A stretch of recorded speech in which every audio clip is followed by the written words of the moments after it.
31 मूंग के दाने लेकर जाइए, 31 चावल के दाने लेकर जाइए और 31 ही बेलपत्र लेकर जाइए। जिस दिन सोमवार की अष्टमी हो, कौन से दिन? सोमवार की अष्टमी हो, उस दिन शंकर जी के मंदिर में जाओ, 3 चीज लेकर जाओ, मूंग के दाने, चावल, बेलपत्र। चावल जो 31 लेकर गए हो, अपनी कामना कर कर शंकर जी की देहली पर रख दो, चौखट पर, कहीं पर भी एकांत में उसको रख दिया जाए। मूंग के जो दाने लेकर गए हो 31, वो नंदी के पास में, जो नंदी का पांव ऊंचा रहता है उस पांव के पास रख दीजिए। और जो 31 बेलपत्र लेकर गए हो, वो 31 बेलपत्र अशोक सुंदरी वाली जो जगह है, आपको पहले बताया है कथा में, अशोक सुंदरी जी का स्थान, ये शिवलिंग, ये जलाधारी जहां से पानी बहता है, उसके बीच में एक मोटी सी लाइन होती है, जो शंकर भगवान की छोटी लड़की अशोक सुंदरी का स्थान है।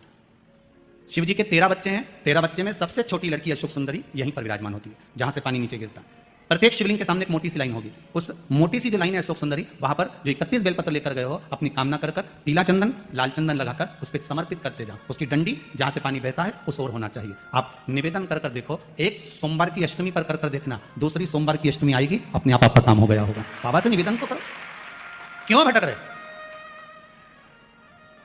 भोला सब दुख काटो, शिव शंकर जपो तेरी माला, भोले बाबा जपो तेरी माला, भोला सब दुख काटो, ओ भोला सब दुख काटो।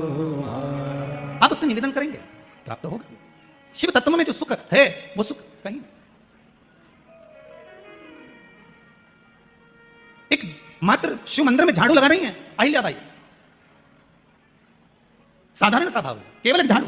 कई लोग कहते हैं महाराज जी, आप कहते हो मंदिर में जाके झाड़ू लगाओ, पोछा लगाओ, तो जो हमने मंदिर में रख रखा है स्वीपर आदि आदि, जो भी सेवा करने वाला है, काम करने वाला है, वर्कर है, वो कर रहा है, तो हम क्यों करें? अरे भाई, एक बात याद रखना, आप सबसे पूछना चाहूंगा, आप लोग कहते हो कि मंदिर की सफाई जो वर्कर रखा है उसे करना चाहिए, मंदिर की सफाई जो पुजारी रखा है उसको करना चाहिए। मैं आपसे पूछना चाहता हूं कि आपके घर में जो तिजोरी है, दिवाली पे उसकी सफाई कौन करता है?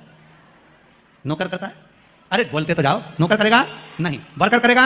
नहीं। स्वीपर करेगा? नहीं। तिजोरी की सफाई कोई दूसरा नहीं करता, तिजोरी की सफाई हमें करना होती है। उसी तरह मंदिर की सफाई ना पुजारी करे ना कोई वर्कर करे, जो दर्शन करने जाए वो करे, क्योंकि ये तिजोरी है हमारी, ये तिजोरी है हमारी, यहां से हमें मिलता है, ये मेरा देवती देव महादेव देता है। सोमवार की अष्टमी का मतलब आपको इंदौर की कथा में बताया था, जिस दिन शंकर और पार्वती के मिलन का दिवस हो, और केवल एक माता पार्वती के अकेले मिलन का नहीं, 64 योगनियां तक भगवान शंकर से मिलने के लिए आती है। 64 योगनियां।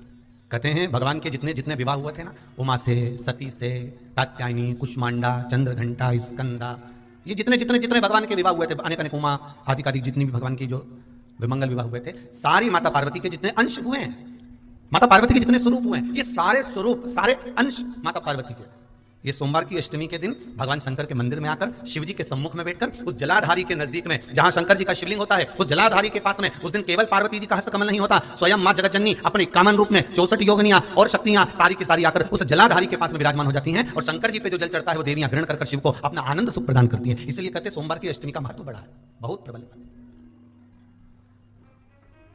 अभी 2 पड़ गई हैं, अब बैसाख और ज्येष्ठ में पड़ेगी सोमवार की अष्टमी, उसके बाद में फिर एक और पड़ेगी, अश्विन के जो नवरात्र आएंगे, जो शरदीय नवरात्र आएंगे, उस शरदीय नवरात्रि के समय पर फिर सोमवार की अष्टमी एक पड़ेगी।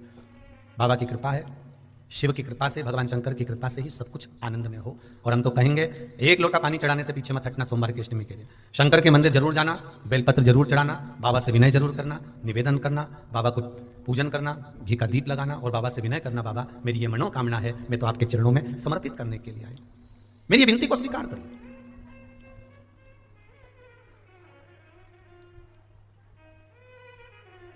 तेरे दरबार की बाबा निराली शान देखी है, तेरे दरबार की बाबा निराली शान देखी है, तुझे देते नहीं देखा पर झोली भरी देखी है। बाबा कभी मैंने आपको देते हुए नहीं देखा, पर तेरा भजन करने वाला, तेरा स्मरण करने वाला, तेरा कीर्तन करने वाला, तेरा मंत्र जाप करने वाला, तेरा नाम जाप करने वाला, तेरी भक्ति में डूबने वाला कभी खाली तो नहीं रह सकता।